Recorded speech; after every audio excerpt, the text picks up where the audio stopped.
Komunikazioa nik esango neuke oinarrizko zutabeetako bat dela, ez? Egie da korrika karrera bera barik ez dagoela zer erakutsi, baina zer erakutsi horren barruen komunikazioak hartzen dau bere gain ardura handien. Taldearen zati handi bat karreran bertan dau, baina gero be bai badauz pertsona batzuk bulegoan dauzenak, ez? Eta euren lana be aipatzekoa da, dana ezin dalako bertatik egin.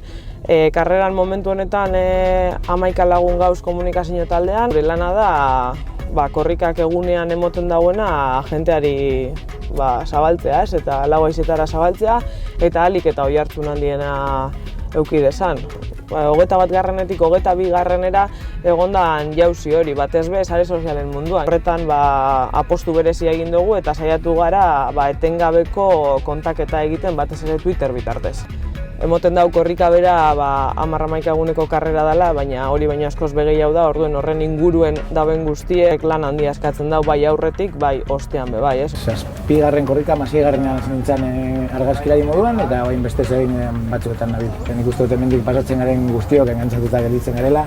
Bagara bi talde, 11 lagun gara talde bakoitzean, 14 orduko txandak egiten ditugu. Ordu asko dira, estres asko da, bakoitzak bere kilometroko energia hori bizi izaten denean, guk 14 ordutan bizi izaten dugu hori.